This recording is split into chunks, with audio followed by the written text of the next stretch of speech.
ओम नमः शिवाय। हर हर महादेव। प्रिय भक्तों, आप सभी का दिन शुभ और मंगलमय हो। प्रिय भक्तों, आज आप लोग सुनने जा रहे हैं सावन मास कथा अध्याय 18। लेकिन उससे पहले आइए सुनते हैं त्र्यंबकेश्वर ज्योतिर्लिंग तथा गौतमी गंगा के प्रादुर्भाव का आख्यान। सूत जी बोले, हे द्विजो, उस समय स्त्री सहित गौतम के द्वारा इस प्रकार प्रायश्चित करने पर शिव जी प्रसन्न होकर पार्वती तथा अपने गणों के साथ प्रकट हो गए।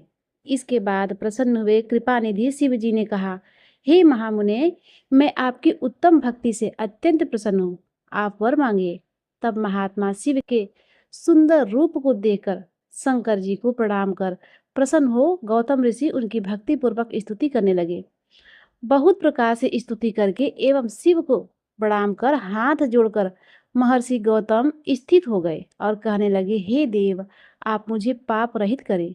सूत जी बोले, उन महात्मा गौतम का यह वचन सुनकर शिव जी ने अत्यंत प्रसन्न हो यह वचन कहा।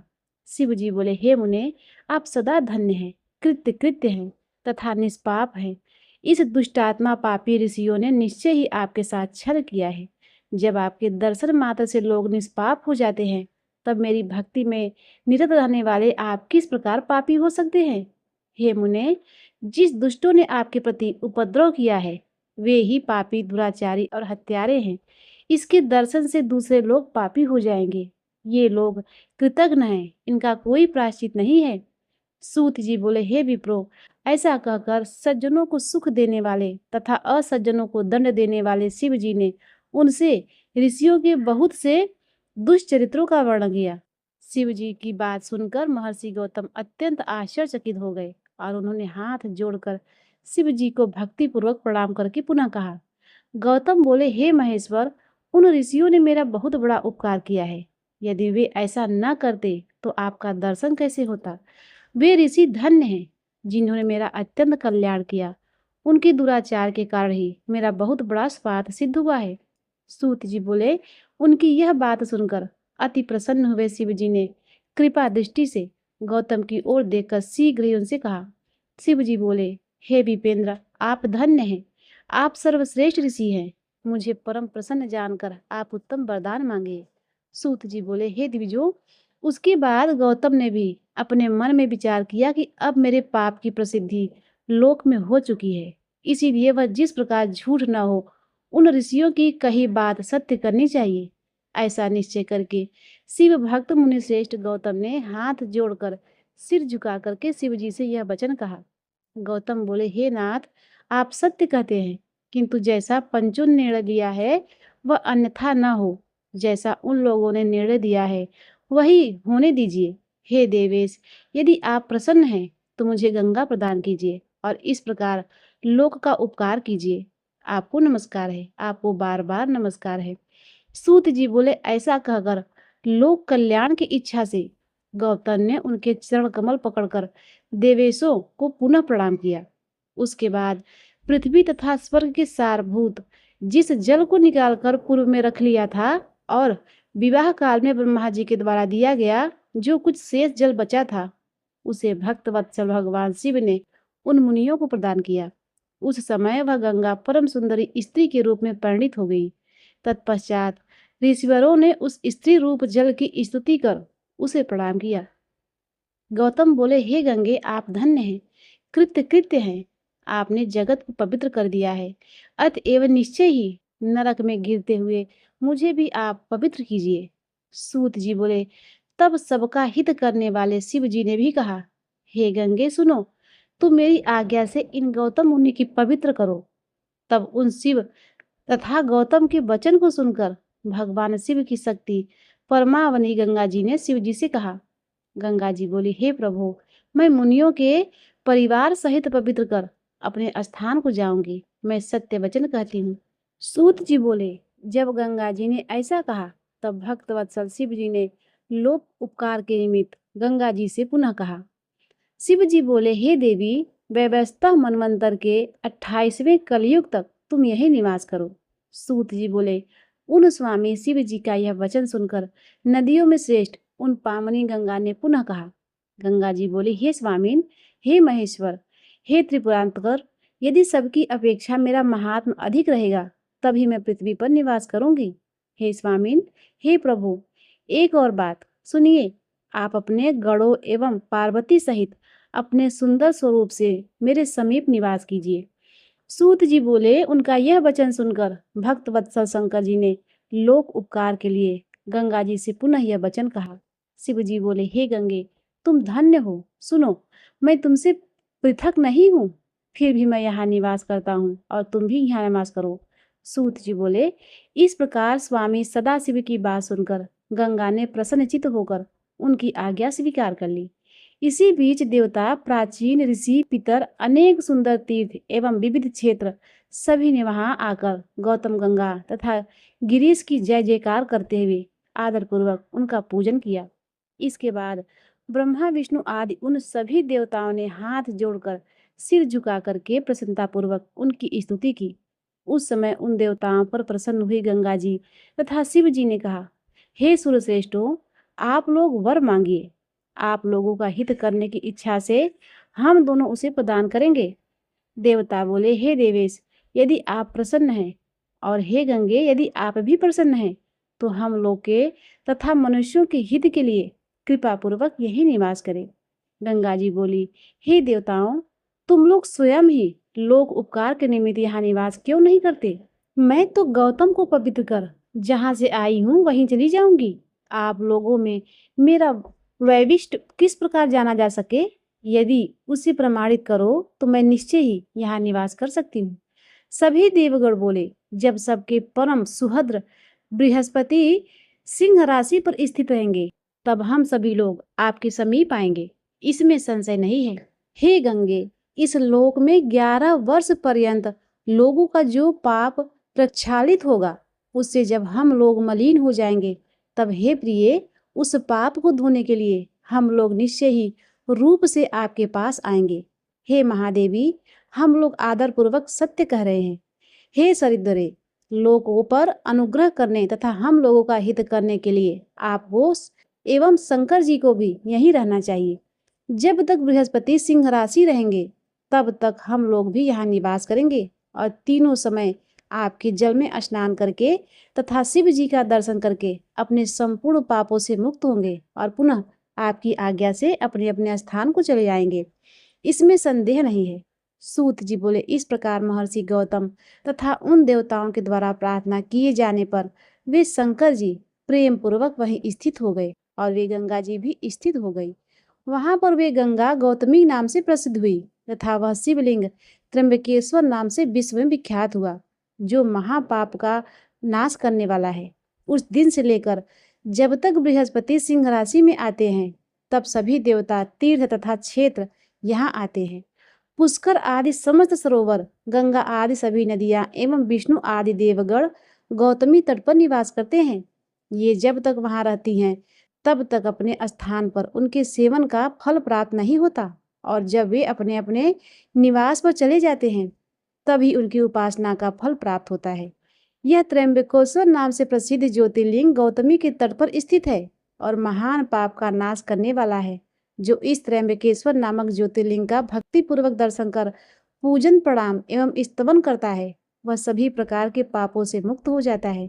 गौतम के द्वारा पूजित यह त्र्यंबकेश्वर नामक ज्योतिर्लिंग इस लोक में संपूर्ण कामनाओं को देने वाला तथा परलोक में उत्तम मुक्ति प्रदान करने वाला है। हे मुनीश्वरों, जो आप लोगों ने मुझसे पूछा था उसे मैंने कह दिया।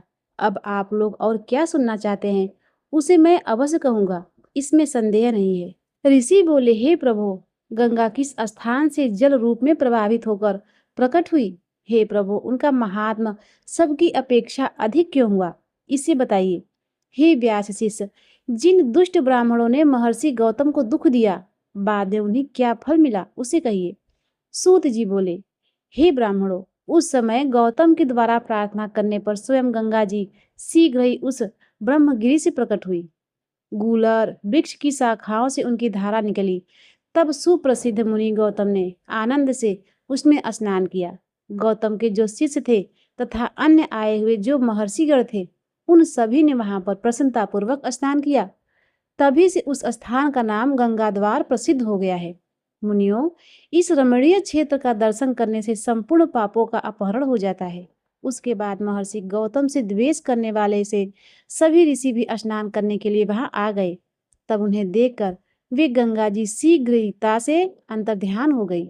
महर्षि गौतम ने हाथ जोड़कर सिर झुकाकर गंगा जी को बारंबार स्तुति करते हुए शीघ्रता से कहा, ऐसा मत कीजिए, ऐसा मत कीजिए।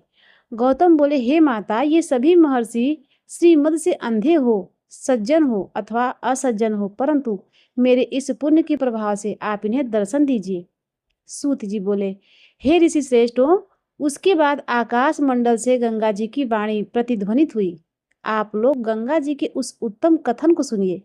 गंगा जी बोले, ये अत्यंत दुष्ट, कृतघ्न स्वामी, द्रोह करने वाले, धूर्त और पाखंडी हैं। इन्हें देखना तक नहीं चाहिए। गौतम बोले, हे माता, महापुरुषों के इस कथन को आप सुनिए और भगवान शंकर के वचन को सत्य कीजिए। इस पृथ्वी पर जो मनुष्य अपकार करने वालों का भी उपकार ही करता है, मैं उससे पवित्र होता हूँ। यह भगवान का वचन है। सूत जी बोले, महात्मा गौतम मुनि का यह वचन सुनकर आकाश मंडल से पुनः गंगा जी का कथन ध्वनित हुआ। हे गौतम महर्षि, आप सत्य और कल्याणकारी वचन कह रहे हैं, फिर भी ये संसारों को शिक्षा देने के लिए प्रायश्चित करें। विशेष रूप से आपके अधीन हुए इन लोगों को आपकी आज्ञा से 101 बार इस पर्वत की परिक्रमा करनी चाहिए। हे मुने, तभी इन दुराचारियों को मेरा दर्शन विशेष अधिकार प्राप्त होगा। यह मैंने सत्य कह दिया। पुनः सूत जी बोले, गंगा जी की यह बात सुनकर उन सभी दीन महर्षियों ने हमारे अपराध को क्षमा करें। गौतम से इस प्रकार प्रार्थना कर पर्वत की परिक्रमा की। उन ऋषियों के द्वारा ऐसा कर लेने पर उन गौतम ने गंगा जी की आज्ञा से गंगा द्वार के नीचे वाले स्थान का नाम कुशावर्त रखा। उसके बाद वे गंगा जी गौतम को प्रसन्न करने के लिए वहां पुनः प्रकट हुई। तब से वह श्रेष्ठ तीर्थ कुशावर्त नाम से प्रसिद्ध हुआ। वहां स्नान करने वाला मनुष्य अपने सभी पापों का त्याग करके दुर्लभ विज्ञान प्राप्त कर शीघ्र ही मोक्ष का अधिकारी हो जाता है। इसके बाद जब गौतम एवं अन्य ऋषिगण परस्पर मिले, उस समय जिन्होंने पहले कृतज्ञता की थी, वे लोग लज्जित हो गए। ऋषिगण बोले, हे सूत जी, हम लोगों ने तो इसे दूसरी तरह से सुना है, हम उसका वर्णन करते हैं। गौतम ने क्रुद्ध होकर उन्हें श्राप दे दिया था, आप ऐसा जानिए। सूत जी बोले, हे द्विजों, कल्प भेद के कारण वह भी सत्य है। हे सुब्रतो, मैं उस कथा का भी विशेष रूप से वर्णन करता हूँ। गौतम ने उन महर्षियों को दुर्भिक्षा से पीड़ित देखकर महात्मा वरुण को उद्देश्य कर बहुत बड़ा तप किया। उसके अनंतर वरुण की कृपा से उन्होंने अक्षय जल प्राप्त किया और तत्पश्चात बहुत से धान तथा जौ बोआए। हे मुनिश्रेष्ठों, इस प्रकार उन परोपकारी महर्षि गौतम ने अपने तपोबल से उनके भोजन का प्रबंध किया। किसी समय उनकी दुष्ट स्त्रियां जब जल लेने के प्रसंग में अपने ही व्यवहार के कारण अपमानित हो गई, तब वे क्रुद्ध होकर अपने पतियों से गौतम के प्रति ईर्षायुक्त वचन बोली। तब दुष्ट बुद्धि वाली तथा कुटिल अंतकरण वाले उन ब्राह्मणों ने एक कृत्रिम गाय बनाकर उनकी फल को चरने के लिए छोड़ दिया। तब गौतम ने अपनी फसलों को बचा खाने से आसक्त उस गाय को देखकर उसे धीरे से हटाते हुए एक तिनके से मारा। हे विप्रो, वह गाय तिनके की स्पर्श मात्र से भूमि पर गिर पड़ी और होनहार वश क्षण भर में मर गई। तब वहां के कुत्सित विचार वाले सभी ऋषिगण एकत्र होकर कहने लगे कि गौतम ने गाय मार डाली। इसके बाद शिव भक्त गौतम गाय मर गई ऐसा सोचकर भयभीत हो गए और अपनी पत्नी अहिल्या तथा शिष्यों सहित आश्चर्य में पड़ गए। उसके पश्चात उस कृत्रिम गाय के विषय में जानकर वे गौतम कुपित हो उठे और तब मुनि श्रेष्ठ गौतम ने उन सभी ऋषियों को श्राप दिया। गौतम बोले, तुम सभी दुरात्मा हो। मुझ शिव भक्त को इस प्रकार विशेष दुख देने के कारण वेद से विमुख हो जाओ। आज से वेदोक्त सत्कर्म में और विशेषकर मुक्ति प्रदान करने वाले शैव मार्ग में तुम लोगों की श्रद्धा नहीं रहेगी। आज से वेद बहिष्कृत एवं मोक्ष मार्ग से रहित बुरे मार्ग में तुम लोगों की प्रवृत्ति रहेगी। आज से तुम लोगों के मस्तक में मृतिका का तिलक होगा और हे ब्राह्मणों, माथे पर मृतिका का लेप करने वाले तुम लोग नरकगामी होगे। तुम लोग शिव को पर देवता नहीं मानोगे और उन अद्वैत सदाशिव अन्य देवताओं के समान समझोगे। शिव पूजा आदि कर्म में शिवनिष्ठ भक्तों में एवं शिव तुम लोगों की प्रीति कभी भी नहीं होगी। आज मैंने जितने दुखदाई श्राप तुम लोगों को दिए हैं, वे सब सर्वदा तुम लोगों को संतानों को भी प्राप्त होंगे। हे द्विजो, तुम लोगों के पुत्र पौत्र आदि शिव भक्ति से विमुख रहेंगे और तुम लोग अपने पुत्रों के साथ निश्चय रूप से नरक में निवास करोगे। उसके बाद चांडाल योनि में जन्म लेकर दुख दारिद्र्य से पीड़ित रहोगे और धूर्त एवं निंदा करने वाले होगे तथा सर्वदा तप्त मुद्रा से चिन्हित रहोगे। सूत जी बोले, हे महर्षियों, इस प्रकार उन सभी मुनियों को श्राप देकर महर्षि गौतम अपने आश्रम पर चले गए। उन्होंने अत्यधिक शिव भक्ति की तथा वे परम पवित्र हो गए। उसके बाद उन शापों के कारण खिन्न हृदय वाले वे सभी ब्राह्मण शिव धर्म से बहिष्कृत होकर कांचीपुरम में निवास करने लगे। उनके सभी पुत्र भी शिव धर्म से बहिष्कृत हो गए। आगे चलकर कलयुग में बहुत से लोग उन्हीं के समान दुष्ट होंगे। हे मुनि सत्तमो, इस प्रकार मैंने उनका समग्र वृत्तांत आप लोगों से कहा। हे प्रागो, इस पहले का वृत्तांत भी आप लोग आदरपूर्वक सुन चुके हैं। इस प्रकार मैंने गौतमी गंगा उत्पत्ति तथा पापहारी उत्तम महात्म आप लोगों से कह दिया और त्रयंबकेश्वर नामक ज्योतिर्लिंग का महात्म भी मैंने कहा, जिसे सुनकर मनुष्य सारे पापों से छूट जाता है, इसमें संदेह नहीं है। अब इसके आगे मैं वैद्यनाथेश्वर नामक ज्योतिर्लिंग के पाप नाशक महात्म का वर्णन करूंगा। आप लोग उसे सुनिए। ओम नमः शिवाय। प्रिय भक्तों, इसका वृत्तांत आप सभी भक्त लोग कल के अध्याय में जरूर सुनिएगा। अब आइए सुनते हैं सावन मास महात्म। सनत कुमार बोले, हे भगवान, हे पार्वतीनाथ, हे भक्तों पर अनुग्रह करने वाले, हे दया सागर, अब आप 10वीं तिथि का महात्म बताइए। ईश्वर बोले, हे सनत कुमार, श्रावण मास में शुक्ल पक्ष की 10वीं तिथि से यह व्रत आरंभ करें। पुनः प्रत्येक महीने में शुक्ल पक्ष की 10वीं तिथि को यह व्रत करें। इस प्रकार 12वें महीने में इस उत्तम व्रत को करके बाद में श्रावण मास में शुक्ल पक्ष की 10वीं तिथि पर इसका उद्यापन करें। राज्य की इच्छा रखने वाले राजपुत्र, उत्तम कृषि के लिए, कृषक व्यवसाय के लिए, वैश्य पुत्र पुत्र प्राप्ति के लिए, गर्भिणी स्त्री धर्म अर्थ काम की सिद्धि के लिए, समाजन्य श्रेष्ठ वर की अभिलाषा रखने वाली कन्या, यज्ञ करने की कामना वाले ब्राह्मण श्रेष्ठ, आरोग्य के लिए रोगी और दीर्घकालीन पति के परदेश रहने पर उनके आने के लिए पत्नी, इन सब को तथा इसके अतिरिक्त अन्य लोगों को भी इस 10वीं व्रत को करना चाहिए। जिस कारण जिसे कष्ट हो तब उसके निवारण हेतु उस मनुष्य को यह व्रत करना चाहिए। श्रावण में शुक्ल पक्ष की 10वीं के दिन स्नान करके देवता का विधिवत पूजन कर घर के आंगन में 10 दिशाओं में पुष्प, पल्लव, चंदन से अथवा जौ के आटे से अधिदेवता की शास्त्र वाहन युक्त स्त्री रूपा शक्तियों का अंकन करके नक्त वेकला से 10 दिशाओं में उनकी पूजा करनी चाहिए। घृत मिश्रित नैवेद्य अर्पण करके उन्हें पृथक पृथक दीपक प्रदान करना चाहिए। उस समय जो फल उपलब्ध हो वह भी चढ़ाना चाहिए। इसके बाद अपने कार्य की सिद्धि के लिए इस प्रकार प्रार्थना करनी चाहिए कि हे दिग् देवता, मेरी आशाएं पूर्ण हो और मेरा मनोरथ सिद्ध हो। आप लोगों की कृपा से सदा कल्याण हो। इस प्रकार विधिवत पूजा करके ब्राह्मण को दक्षिणा देनी चाहिए। हे मुनिश्रेष्ठ, इसी क्रम से प्रत्येक महीने में 10वीं तिथि का व्रत सदा करना चाहिए और 1 वर्ष तक करने से अदंतर उद्यापन करना चाहिए। अब पूजन की विधि कही जाती है। स्वर्ण अथवा चांदी अथवा आटे से ही 10 दिशाओं को बनवाए। उसके बाद स्नान करके भली भांति वस्त्र आभूषण से अलंकृत होकर बंध बांधवों के साथ भक्ति पूर्वक मन से 10 दिग् देवताओं का पूजन करना चाहिए। घर के आंगन के क्रम में इस मंत्र के द्वारा दिग् देवताओं को स्थापित करें। इस भवन के स्वामी और देवताओं तथा दानवों से नमस्कार किए जाने वाले इंद्र आपके ही समीप रहते हैं। आप इंद्रिय नामक दिग् देवता को नमस्कार है। हे आसे, अग्नि के साथ परिग्रह विवाह होने के कारण आप आग्नेयी कही जाती हैं। आप तेज स्वरूप तथा पराशक्ति हैं, अतः मुझे वर देने वाली हो। आपका ही आश्रय लेकर वे धर्मराज सभी लोगों को दंडित करते हैं, इसीलिए आप संयनी नाम वाली हैं। हे यामिये, आप मेरे लिए उत्तम मनोरथ पूर्ण करने वाली हो। हाथ में खड्ग धारण किए हुए मृत्यु देवता आपका ही आश्रय ग्रहण करते हैं, अतः आप निर्ऋतुपा हैं। आप मेरी आशा को पूर्ण कीजिए। हे वारुणी, समस्त भुवनों के आधार तथा जल जीवों के स्वामी वरुण देव आप में निवास करते हैं। अतः मेरे कार्य तथा धर्म को पूर्ण करने के लिए आप तत्पर हों। आप जगत के आदि स्वरूपा वायुदेव के साथ अधिष्ठित हैं, इसीलिए आप वायव्या हैं। हे वायव्य, आप मेरे घर में नित्य शांति प्रदान करें। आप धन के स्वामी कुबेर के साथ अधिष्ठित हैं, अतः आप इस लोक में उत्तरा नाम से विख्यात हैं। हमें शीघ्र ही मनोरथ प्रदान करके आप निरुत्तर हो। हे ऐसानी, आप जगत के स्वामी शंभु के साथ सुशोभित होती हैं।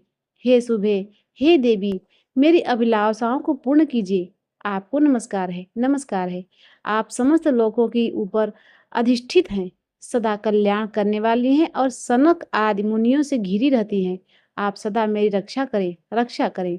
सभी नक्षत्र ग्रह तारागण तथा जो नक्षत्र माताएं हैं, जो भूत प्रेत तथा विघ्न करने वाले विनायक हैं, उनकी मैंने भक्ति युक्त मन से भक्ति पूर्वक पूजा की है। वे सब मेरे अभिष्ट की सिद्धि के लिए सदा तत्पर हूँ। नीचे के लोकों में आप सर्पों तथा नेवलों के द्वारा सेवित हैं, अतः नाग पत्नियों सहित आप मेरे ऊपर प्रसन्न हो। इस मंत्रों के द्वारा पुष्प धूप आदि से पूजन करके वस्त्र अलंकार तथा फल निवेदित करना चाहिए। इसके बाद वाद्य ध्वनि, गीत, नृत्य आदि मंगल कृत्यों और नाचती हुई श्रेष्ठ स्त्रियों के सहित जागरण करके रात्रि व्यतीत करना चाहिए। कुमकुम, अक्षत, तांबूल, दान, मान आदि के द्वारा भक्ति पूर्वक मन से उस रात्रि को सुखपूर्वक व्यतीत करके प्रातःकाल प्रतिमाओं की पूजा करके ब्राह्मणों को प्रदान कर देनी चाहिए। इस विधि से व्रत करके क्षमा प्रार्थना तथा प्रणाम करके मित्रों तथा प्रिय बंधुओं को साथ लेकर भोजन करना चाहिए। हे तात, जो मनुष्य इस विधि से आदर पूर्वक दसवीं व्रत करता है, वह सभी मनोवांछित फल प्राप्त करता है। विशेष रूप से स्त्रियों को इस सनातन व्रत को करना ही चाहिए, क्योंकि मनुष्य जाति में स्त्रियां अधिक श्रद्धा काम परायण होती हैं। हे मुनिश्रेष्ठ, धन प्रदान करने वाले, यश देने वाले, आयु बढ़ाने वाले तथा सभी कामनाओं का फल प्रदान करने वाले इस व्रत को मैंने आपसे कह दिया। तीनों लोकों में अन्य कोई भी व्रत इसके समान नहीं है। हे ब्रह्मपुत्रों में श्रेष्ठ, वांछित फल की कामना करने वाले जो मनुष्य दसवीं तिथि को दसों दिशाओं की सदा पूजा करते हैं, उनके हृदय में स्थित सभी बड़ी बड़ी कामनाओं को वे दिशाएं भलीभूत कर देती हैं। इससे अधिक कहने से क्या प्रयोजन है। सनत कुमार, यह व्रत मोक्षदायक है, इसमें संदेह नहीं करना चाहिए। इस व्रत के समान न कोई व्रत है और न कभी होगा। इस प्रकार श्री स्कंद पुराण के अंतर्गत ईश्वर सनत कुमार संवाद में श्रावण मास महात्म्य में आशा दशमी व्रत कथन नामक 18वां अध्याय पूर्ण हुआ। हरे कृष्णा। ओम नमः शिवाय। प्रिय भक्तों, अब आइए सुनते हैं चातुर्मास कथा। भगवान भोलेनाथ कहते हैं, हे उमा, ध्यान लगाकर सुनो। इसके पहले की लीला में जब विधाता ब्रह्मा जी मोहवश भगवान श्री कृष्ण के बछड़ों और ग्वाल बालों को छिपाकर ले गए थे, तब अंतर्यामी प्रभु ने अपनी योग माया से स्वयं ही उन सब का रूप धारण करके 1 वर्ष तक ब्रज में वह अद्भुत लीला रची थी। 1 वर्ष बीतने पर जब ब्रह्मा जी की आंखें खुली और उन्हें अपनी भारी भूल का एहसास हुआ, तब वे दौड़ते हुए आए और भगवान के चरणों में गिर पड़े। अपनी उस असीम भूल के लिए क्षमा मांगते हुए ब्रह्मा जी ने गदगद स्वर में भगवान श्री कृष्ण की ओर जो अलौकिक स्तुति की, उसे सुनो। ब्रह्मा जी हाथ जोड़कर कांपते हुए कहने लगे, प्रभु, एकमात्र आप ही स्तुति की योग्य हैं। मैं आपके चरणों में बार बार नमस्कार करता हूँ। आपका यह सुंदर शरीर वर्षाकालीन बादलों के समान श्यामल है, जिस पर स्थित बिजली की तरह चमकता हुआ पीतांबर अत्यंत शोभा पा रहा है। आपके गले में घुंघची की माला, कानों में मकराकृति कुंडल और सिर पर मोर पंखों का मुकुट सुशोभित है। आपके वक्ष स्तर पर लटकती हुई वनमाला और नन्ही सी हथेली पर दही भात का कौर बहुत प्यारा लग रहा है। बगल के बेत और सींगी का कमर में आपकी पहचान बनने वाली बांसुरी शोभा पा रही है। आपके कमल के समान सुकोमल और परम सुकुमार चरण तथा यह गोपाल बालक का सुमधुर रूप मेरे मन को मोह रहा है। हे प्रभु, मैं और कुछ भी नहीं जानता, बस मैं तो आपके इन्हीं चरणों में पूरी तरह निछावर हूँ। हे स्वयं प्रकाश परमात्मा, आपका यह शिव विग्रह भक्त जनों की सभी लालसाओं और अभिलाषाओं को पूर्ण करने वाला है। यह आपकी चिन्मयी इच्छा का ही साक्षात स्वरूप है और मुझ पर आपका बहुत बड़ा कृपा प्रसाद है। मुझे अनुग्रहित करने के लिए ही आपने इसे प्रकट किया है। कौन कहता है कि यह शरीर 5 भूतों को बनाकर साधारण शरीर है?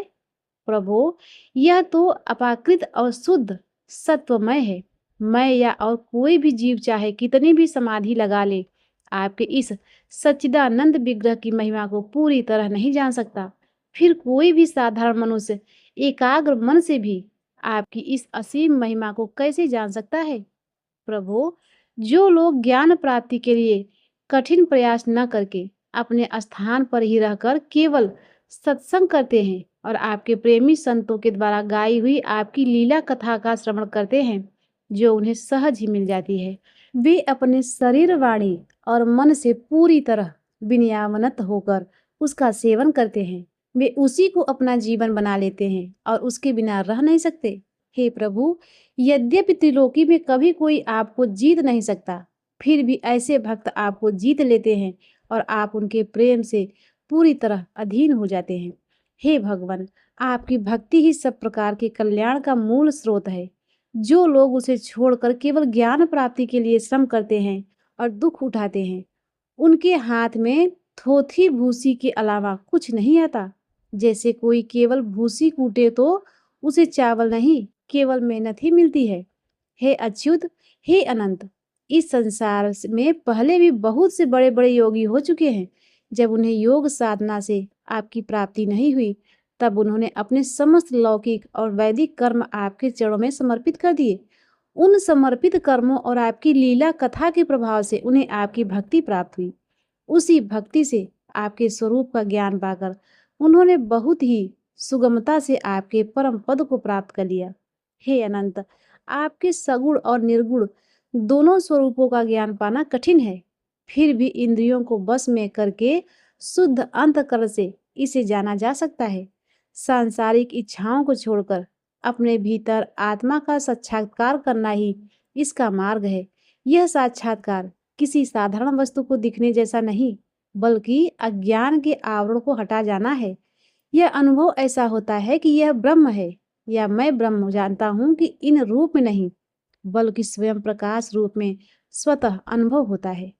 परंतु भगवान, जिन समर्थ पुरुषों ने अनेक जन्मों तक कठिन परिश्रम करके पृथ्वी का एक एक परमाणु, आकाश की ओस की बूंदे और आसमान के अनगिनत तारे तक गिन डाले हैं, उसमें भी भला ऐसा कौन है जो आपके सगुण स्वरूप के अनंत गुणों को गिन सके? प्रभु, आप केवल इस संसार के कल्याण के लिए ही अवतरित हुए हैं, इसीलिए आपकी महिमा का ज्ञान पाना बड़ा कठिन है। इसीलिए जो मनुष्य हर पल बड़ी उत्सुकता के साथ आपकी कृपा का अनुभव करता रहता है और प्रारब्ध के अनुसार जो भी सुख या दुख मिले उसे शांत मन से स्वीकार कर लेता है, साथ ही जो प्रेम से भरे हृदय, गदगद वाणी और पुलकित शरीर से अपने आप को आपके चरणों में समर्पित कर देता है, ऐसा जीवन जीने वाला पुरुष ठीक वैसे ही आपके परम पद का अधिकारी हो जाता है, जैसे पिता की संपत्ति का असली हकदार उसका पुत्र होता है। प्रभु, मेरी मूर्खता और कुटिलता तो देखिए। आप अनंत और आदि पुरुष परमात्मा हैं और मेरे जैसे बड़े बड़े मायावी आपकी माया के चक्र में हैं। फिर भी मैंने आप पर भी अपनी माया फैलाकर अपना ऐश्वर्य दिखाना चाहा। प्रभु, आपकी तुलना में मेरा क्या वजूद है? क्या आग के सामने एक छोटी सी चिंगारी भी कोई भी गिनती हो सकती है? हे भगवान, मेरा जन्म रजोगुण से हुआ है, इसीलिए मैं आपके वास्तविक स्वरूप को ठीक से नहीं जानता। इसी कारण मैं अपने को आपसे अलग ही इस संसार का स्वामी मान बैठा था। मैं तो अजन्मा जगत करता हूँ। इस माया से घने अंधकार में पड़कर मैं पूरी तरह अंधा हो रहा था। इसीलिए आपसे यह समझकर कि यह मेरा ही सेवक है, मुझ पर आश्रित है, मेरे इस बड़े अपराध को क्षमा कर दीजिए। हे मेरे स्वामी, प्रकृति, महतत्व, अहंकार, आकाश, वायु, अग्नि, जल और पृथ्वी, इन सातों आवरणों से घिरा हुआ यह विराट ब्रह्मांड ही मेरा शरीर माना जाता है और आपके एक एक रोमकूपों में ऐसे ऐसे अनगिनत ब्रह्मांड उसी प्रकार उड़ते रहते हैं जैसे खिड़की की जाली से आने वाली सूर्य की किरणों में धूल के छोटे छोटे कण उड़ते हुए दिखाई देते हैं। अब आप ही सोचिए, कहाँ 3.5 हाथ का यह मेरा अत्यंत क्षुद्र शरीर और कहाँ आपकी ये अनंत महिमा। इंद्रियों की पकड़ से बाहर रहने वाले परमात्मन जब एक बालक अपनी माता के गर्भ में रहता है, तब अज्ञानता के कारण अपने हाथ पांव पटकता है, परंतु क्या माता कभी उस पर गुस्सा करती है या उसके उस कार्य को अपराध मानती है? यह है और नहीं है, इन शब्दों से कही जाने वाली कोई भी वस्तु क्या ऐसी है जो आपकी कृपा या आपके भीतर न हो? श्रुतियां कहती हैं कि जिस समय तीनों लोग प्रलय के जाल में डूबे हुए थे, उस समय जल के लेटे हुए श्री नारायण के नाभि कमल से मेरा जन्म हुआ था। उनका यह कथन कभी असत्य नहीं हो सकता। तब आप ही बताइए प्रभु, क्या मैं आपका पुत्र नहीं हूँ? प्रभु, आप समस्त जीवों के आत्मा हैं, इसलिए आप नारायण हैं। आप समस्त जगत और जीवों के अधीश्वर हैं, इसीलिए आप नारायण हैं। आप समस्त लोकों के साक्षी हैं, इसीलिए भी आप नारायण हैं।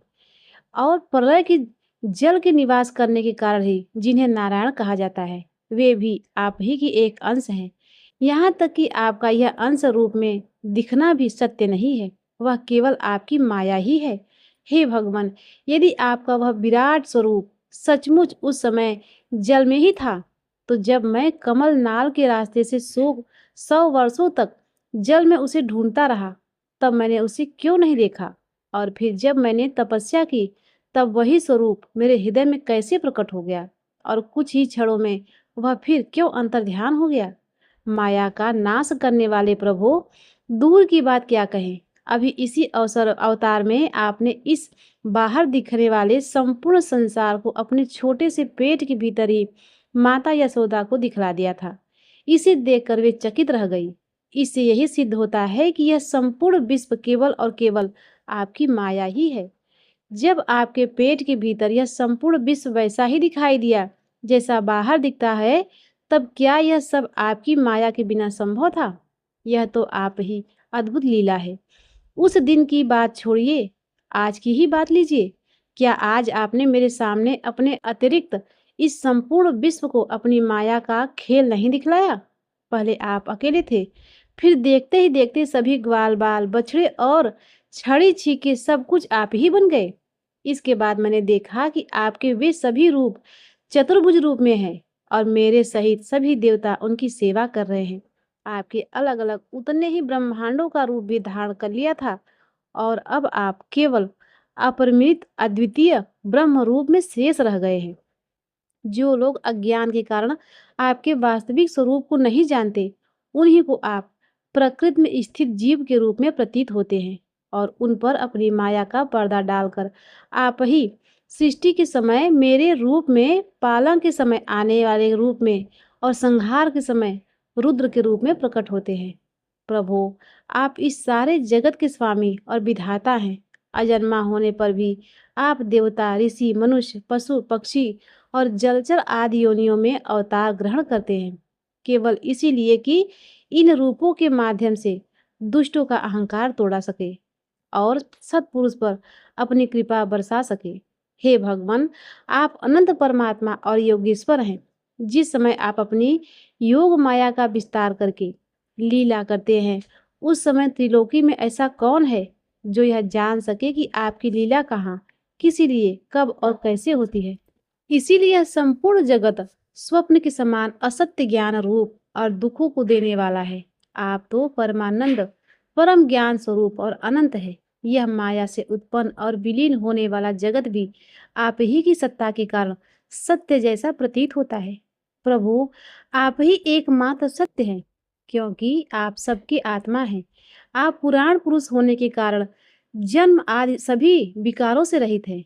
आप स्वयं प्रकाश हैं, इसीलिए देश काल और वस्तु जो स्वयं दूसरों पर निर्भर है, आपको कभी सीमित नहीं कर सकते। आप उन सबके भी आदि प्रकाशक हैं। आप अविनाशी होने के कारण नित्य हैं। आपका आनंद अखंडित है। आप में किसी प्रकार का कोई मल या अभाव नहीं है। आप पूर्ण हैं, एक हैं और समस्त बंधनों से मुक्त होने के कारण अमृत स्वरूप हैं।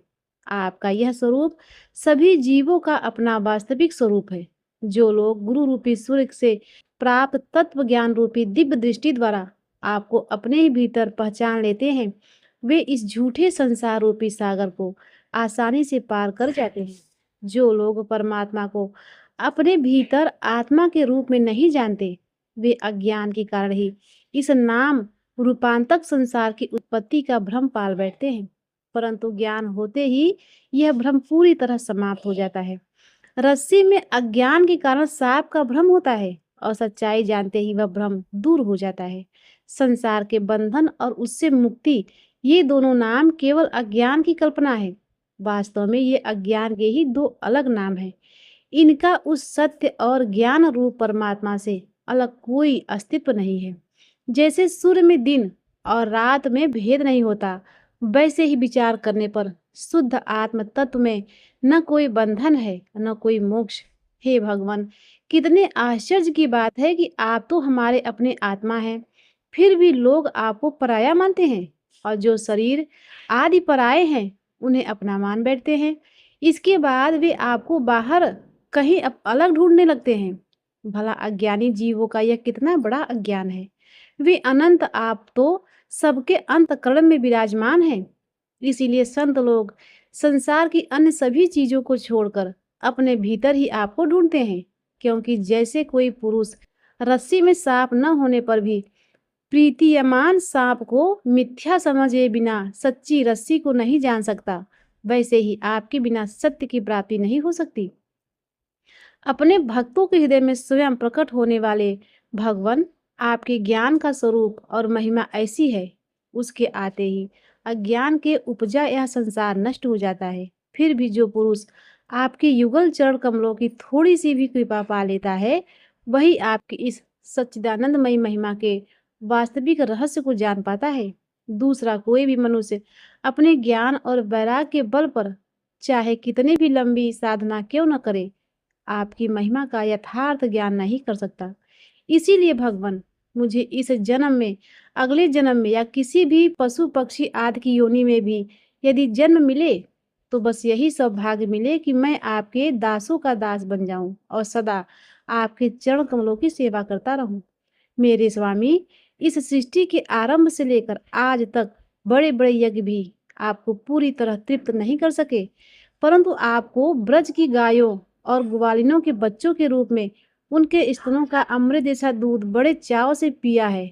वास्तव में उन्हीं का जीवन सफल है और वे ही सबसे अधिक धन्य हैं। अहो, नंद बाबा और अन्य ब्रजवासी गोप कितने भाग्यशाली हैं। सचमुच उनका अहो भाग्य है, क्योंकि परमानंद स्वरूप सनातन परिपूर्ण ब्रह्म आप स्वयं उनके अपने सगे संबंधी और सुहृद बनकर आए हैं। हे अच्युत, इन ब्रजवासियों के सौभाग्य की तो बात ही क्या है। मन और इंद्रियों के अधिष्ठाता देवता होने के कारण हम महादेव आदि देवता भी खुद को बहुत भाग्यशाली मानते हैं, क्योंकि हम इस ब्रजवासियों की इंद्रियों के माध्यम से आपके चरण कमलों के अमृत से भी मीठे और मादक मरकंद रस का पान करते रहते हैं। जब हम केवल एक एक इंद्रिय से उसका रस पाकर धन्य हो जाते हैं, तब सभी इंद्रियों से उनका प्रत्यक्ष सेवन करने वाले ब्रजवासियों की महिमा को कहना क्या है। प्रभु, इस ब्रज भूमि के किसी भी वन में और विशेष रूप से गोकुल में चाहे मेरी कोई भी योनि को जन्म हो, वह मेरे लिए सबसे बड़ा सौभाग्य होगा, क्योंकि यहाँ जन्म लेने के मात्र से आपके किसी न किसी प्रेमी के चरणों की धूलि मेरे ऊपर पड़ जाएगी। प्रभु, आपके प्रेमी ब्रजवासियों का संपूर्ण जीवन केवल आपका ही जीवन है। आप ही उनके सर्वस्व हैं। इसीलिए उनके चरणों की धूलि मिलना सीधे आपके चरणों की धूलि मिलना है, और आपके चरणों की धूल को तो वेदों और श्रुतियों को भी अनादिकाल में ढूंढती आ रही है। भगवान भोलेनाथ कहते हैं, हे देवी, ब्रह्मा जी ने भगवान श्री कृष्ण की स्तुति करते हुए आगे कहा, हे देवताओं के आराध्य प्रभु, इन ब्रजवासियों की निस्वार्थ सेवा के बदले आप उन्हें क्या फल देंगे। आपसे बढ़कर कोई दूसरा फल है ही नहीं। आप उन्हें अपना स्वरूप देकर भी उनके ऋण से मुक्त नहीं हो सकते, क्योंकि वह गति तो पूतना और अघासुर बकासुर जैसे राक्षसों को मिल गई। फिर इन्होंने अपना सब कुछ आपके चरणों में समर्पित कर दिया है, उन्हें आप क्या देंगे। ब्रह्मा जी ने हाथ जोड़कर सच्चिदानंद स्वरूप जीव के जीवन से राग द्वेष और मोह के बंधन तभी तक रहते हैं जब तक वह पूरी तरह आपका नहीं हो जाता। प्रभु, मेरा मन, वाणी और शरीर आपकी महिमा जानने में असमर्थ है। आप सब कुछ जानते हैं। अब मुझे सत्य लोक जाने की आज्ञा दीजिए। हे पार्वती, इस प्रकार स्तुति करने के बाद ब्रह्मा जी ने 3 बार परिक्रमा की और सत्य लोक प्रस्थान कर गए। उधर भगवान श्री कृष्ण ने बछड़ों और ग्वाल बालों को यथा स्थान पहुंचाया। 1 वर्ष बीत जाने पर भी ग्वाल बालों को यह समय आधे क्षण जैसा लगा, क्योंकि वे प्रभु की योग माया से मोहित थे। वे हंसते हुए श्री कृष्ण के साथ भोजन करने लगे और अघासुर का वध स्थल देखते हुए ब्रज में लौट आए। भगवान भोलेनाथ माता पार्वती से कहते हैं, हे देवी, ब्रजवासियों का श्री कृष्ण की सेवा अगाध प्रेम इसीलिए था क्योंकि वे उन्हें समस्त आत्माओं का मूल कारण मानते थे। हे उमा, भगवान श्री कृष्ण की यह पावन कथा और ब्रह्मा जी की यह महान स्तुति जो भी मनुष्य सुनता और पढ़ता है, उसे धर्म, अर्थ, काम और मोक्ष चारों पुरुषार्थों की प्राप्ति होती है। हरे कृष्णा। ओम नमः शिवाय। प्रिय भक्तों, आज के अध्याय में बस इतना ही। इसके आगे का वृत्तांत आप सभी भक्त लोग कल के अध्याय में जरूर सुनिएगा। प्रिय भक्तों, अब आइए सुनते हैं भगवान शिव शंकर के 108 नाम। शिव, जिनका कल्याण स्वरूप है। महेश्वर, देवताओं के भी जो एक देवता हैं। शंभु, आनंद और सुख प्रदान करने वाले। पिनाकी, जिनके हाथ में पिनाक नामक धनुष है। शशि शेखर, जिनके सिर पर चंद्रमा सुशोभित है। वामदेव, जिनका रूप बहुत ही सुंदर और मनमोहक है। विरूपाक्ष, जिनकी 3 आंखें, अद्भुत नेत्र हैं। कपर्दी, जटाजूट धारण करने वाले। नीलकंठ, जिनका गला नीला है। भगायन, ऐश्वर्य और भाग्य के दाता। सर्वा, दुखों का नाश करने वाले। महादेव, सभी देवों में महान। विश्वाक्ष, जो पूरे ब्रह्मांड को देखते हैं। विप्रचित्त, शांत और विद्वानों के प्रिय। अव्यग्र, जो कभी विचलित नहीं होते। विषकाक्षी, जिनका वाहन बैल वृषभ है। वृषारूढ़, बैल पर सवार होने वाले। भस्मासतग्रह, शरीर पर भस्म लगाने वाले। शिव प्रिय, जिन्हें कल्याणी कर्म प्रिय है। क्षेत्रपाल, ब्रह्मांड और क्षेत्रों की रक्षा करने वाले। गदीश, गणों के स्वामी। अनल, अग्नि के समान तेजस्वी। सर्वज्ञ, सब कुछ जानने वाले। ध्रुव, अचल और स्थित रहने वाले। अज, जिनका जन्म नहीं होता वो अजन्मा। व्यक्ता व्यक्त, प्रकट और अप्रकट दोनों रूपों में रहने वाले। सर्वभूतमन, सभी प्राणियों के दोष और अहंकार का दमन करने वाले। सृष्टि, संपूर्ण ब्रह्मांड की रक्षा करने वाले। प्रभवे, सबसे शक्तिशाली और स्वामी। अमृत, अमर स्वरूप। शाश्वत, हमेशा रहने वाले सनातन। चल, चराचर जगत में व्याप्त रहने वाले। अचल, स्थिर रहने वाले। तीर्थ, पवित्र करने वाले तीर्थ स्वरूप। वृषाद्भवा, धर्म और वृषभ रूपी धर्म को उत्पन्न करने वाले। सिद्ध, जिन्हें सब कुछ सिद्धियां प्राप्त हैं। प्रभु, सबके स्वामी। अथर्व शीर्ष, अथर्व वेद द्वारा पूजनीय। अग्रणी, सबसे आगे रहने वाले। अग्रभू, सबसे पहले उत्पन्न होने वाले। सूक्ष्म, अति सूक्ष्म स्वरूप वाले। सुप्रसाद, शीघ्र प्रसन्न होने वाले आशुतोष। हर, सभी के पाप और दुख हरने वाले। दारुण, शत्रुओं के लिए भयंकर। भूतपति, भूतों और प्राणियों के स्वामी। कामदेव, कामदेव को भस्म करने वाले। भंडारी, सब कुछ प्रचुर मात्रा में देने वाले। सर्वज्ञ, सभी अंगों में व्याप्त। सर्वप्रिय, सबको प्रिय लगने वाले। कपालवान, हाथ में कपाल धारण करने वाले। कठोर, धर्म की रक्षा के लिए कठोर। त्रयी लोक के पाल, तीनों लोकों के पालक। भक्तात्मा, भक्तों की आत्मा में बसने वाले। योगी, योगियों के मार्गदर्शक। व्यक्ता, सबके सामने प्रत्यक्ष रूप में प्रकट। व्यक्ता व्यक्त, दृश्य और अदृश्य दोनों। सत्य, सत्य स्वरूप। शुचि, अत्यंत पवित्र। ब्रह्म, पर ब्रह्म स्वरूप। ब्रह्मचारी, ब्रह्मचर्य का पालन करने वाले। वृष, धर्म स्वरूप। विष्णु, विष्णु रूप में पालन करने वाले। जिष्णु, हमेशा विजय प्राप्त करने वाले। अंगद, अंगों की रक्षा करने वाले। वरद वरदान देने वाले, वर्ण पूजनीय और वर्ण करने योग्य, सर्ववर्धन सब कुछ बढ़ाने वाले, कमलासन कमल पर बैठने वाले ब्रह्मा रूप में, घोर प्रलय के समय भयंकर रूप वाले, पटु अत्यंत चतुर और कार्यकुशल, प्रवर सबसे श्रेष्ठ, वर श्रेष्ठ वर देने वाले, वरुण जल के देवता स्वरूप, ब्रह्म ज्ञानी ब्रह्मांड के ज्ञान के ज्ञाता, अनंत जिनका कोई अंत नहीं है, दीन बंधु गरीबों और असहायों के बंधु, सर्वात्मा सभी के आत्मा में वास करने वाले, मुंड मालाधार मुंडों की माला पहनने वाले, शिकंडी मोर पंख या जटाओं से सुशोभित, नंदी नंदी के स्वामी, नंदेश्वर नंदी और गणों के ईश्वर, नंदनीय आनंदित रहने वाले, नटराज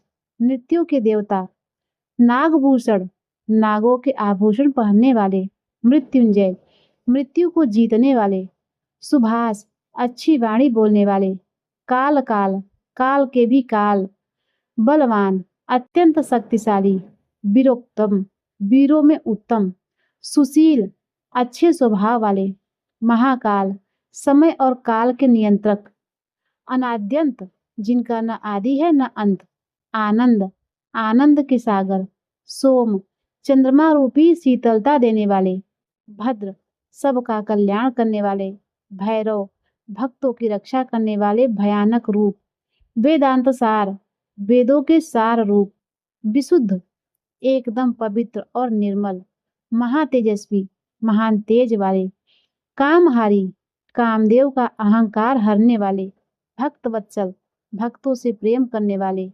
चतुर्भुज चार भुजाओं वाले, सर्वेश्वर सभी के ईश्वर, सदाशिव हमेशा कल्याण करने वाले परम शिव, अनंत नृत्य के प्रिय, विश्वनाथ पूरे विश्व के नाथ, उमापति माता पार्वती के पति, ओमकार ओम शब्द के स्वरूप और प्रतीक।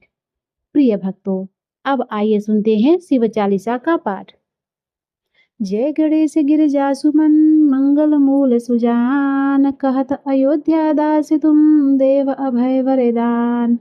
जय गिरिजापति दीन दयाला, सदा करत संतन पतिपाला, भाल चंद्रमा शोहत के, कानन कुंडल नाग फनिके, अंग गौर सिर गंगे बहाए, मुंडमाल तंछार लगावे, वस्त्र खाल बागंबर सोहे, छवि को देख नाग मुनि मोहे, मैना मात की हवे दुलारी, वाम अंग सोहत छवि नारी, करति शूल सोहत छवि भारी, करे सदा शत्रुंजयकारी, नंदी गणेशो हैं त कैसे, सागर मध्य कमल है जैसे, कार्तिक श्याम और गणराऊ, या छवि को कही जातन काऊ, देवन जब ही जाय पुकारा, तब ही तु प्रभु आप निवारा, किया उपद्रव तारक भारी, देवन सम्मिल तुम्हें जुहारी, तुरत खडानन आप पठायो, लौ निमेष महामार गिरायो, आप जलंधर असुर संहारा, सुयस तुम्हार विदित संसारा, त्रिपुरा संशय युद्ध मचाई, सबह कृपा कर लीन बचाई, किया तपहि भागीरथ भारी, पूर्व प्रतिज्ञा ताशु पुरारी, दानिन मतम सम कोई नाही, सेवक अस्तित्व करें सदा ही, वेद नाम महिमा तो गाई, अकथ अनाद भेद नहीं पाई, प्रगट उदति मंथन में ज्वाला, जर सुरासुर भय बिहाला, कीन दया त करी सहाई, नीलकंठ तब नाम कहाई, पूजन रामचंद्र जब कीन्हा, जीत लंका भीषण दीन्हा, सहस कमल में हो रहे धारी, कीनी परीक्षा तबे पुरारी, एक कमल प्रभु राखे गोई, कमल नयन पूजा च सोई, कठिन भक्ति देखी प्रभु शंकर, भय प्रसन्न दिए इच्छित वर, जय जय जय अनंत अविनाशी, करत कृपा सबके घटवासी, दुष्ट सकल नित मोहि सतावे, भ्रमत रहो मैं चैन न आयो, त्राहि त्राहि मैं नाथ पुकारो, यही अवसर में आन उबारो, लैत शूल शत्रुओं को मारो, संकट से मैं आन उबारो, मात पिता भ्राता सब कोई, संकट में पूछा न कोई, स्वामी एक है आज तुम्हारी, आई हरव अब संकट भारी, धन्य धन को दे सदा ही, जो को जाचे सो फल पावे, अस्तुत के विद करो तुम्हारी, क्षमो नाथ अब चूक हमारी, शंकर हो संकट के नाशक, मंगल कारक विघ्न विनाशक, योगी यत मुन ध्यान लगावे, शारद नारद शीश नवावे, नमो नमो जय नमो शिवाय, सुर ब्रह्मादिक पार न पावे, जो या पाठ करे मन लाई, तापर होत है शंभु सहाई, ऋणिया जो कोई हो अधिकारी, पाठ करे सो पावनहारी। पुत्रहीन इच्छा कर जोई, निश्चय शिव प्रसाद ते होई। पंडित त्रयोदशी को लावे, ध्यान पूर्वक होम करावे। त्रयोदशी व्रत करे हमेशा, तन नहीं ताके रहे कलेशा। धूप दीप नैवेद्य चढ़ावे, शंकर सम्मुख पाठ सुनावे। जन्म जन्म के पाप नशावे, अंतवा शिवपुर में पावे। कहे अयोध्या दास तुम्हारी, जान सकल दुख हरव हमारी। नित नेम कृपराति ही पाठिक और चालीसा, तुम मेरी मनोकामना पूर्ण करो जगदीश। मग 67 है मंत्रित, संवत 64 जान। अस्तु 40 शिव ही पूर्ण कीन्ही कल्याण। ओम नमः शिवाय। प्रिय भक्तों, अब आइए सुनते हैं शिव जी की आरती। ओम जय शिव ओंकारा, हरि जय शिव ओंकारा। ब्रह्मा विष्णु सदा शिव अर्धांगी धारा। ओम जय शिव ओंकारा। एकनन चतुरानन पंचानन राजे। हंसानन गरुड़ासन वृषवाहन साजे। ओम जय शिव ओंकारा। दो भुज चार चतुर्भुज 10 भुज अति सोहे। त्रिगुण रूप निरखिता त्रिभुवन जन मोहे। ओम जय शिव ओंकारा। अक्षमाला वनमाला मुंडमाला धारी। त्रिपुरारी कंसारी करमाला धारी। ओम जय शिव ओंकारा। श्वेतांबर पीतांबर वागंबर अंगे। सनकादिक गरुड़ादिक भूतादिक संगे। ओम जय शिव ओंकारा। कर के मध्य कमंडल चक्र त्रिशूल धारी। जग करता जग भरता जग संहारे करता। ओम जय शिव ओंकारा। ब्रह्मा विष्णु सदा शिव जानत अविवेका। प्रणवाक्षर के मध्य ये तीनों एका। ओम जय शिव ओंकारा। पर्वत सो हैं पार्वती शंकर कैलासा। भांग धतूर का भोजन भस्मी में वासा। ओम जय शिव ओंकारा। जटा में गंग बहते हैं गलमुंडन माला। शेष नाग लिपटावत ओढ़त मृग छाला। ओम जय शिव ओंकारा। काशी में विराजे विश्वनाथ नंदी ब्रह्मचारी। नित उठ दर्शन पावत महिमा अति भारी। ओम जय शिव ओंकारा। त्रिगुण स्वामी जी की आरती जो कोई नर गावे। कहत शिवानंद स्वामी मन वांछित फल पावे। ओम जय शिव ओंकारा। ओम जय शिव ओंकारा। स्वामी जय शिव ओंकारा। ब्रह्मा विष्णु सदा शिव अर्धांगी धारा। ओम जय शिव ओंकारा। तो प्रिय भक्तों, एक बार प्रेम से बोलिए नमः पार्वती पतये हर हर महादेव।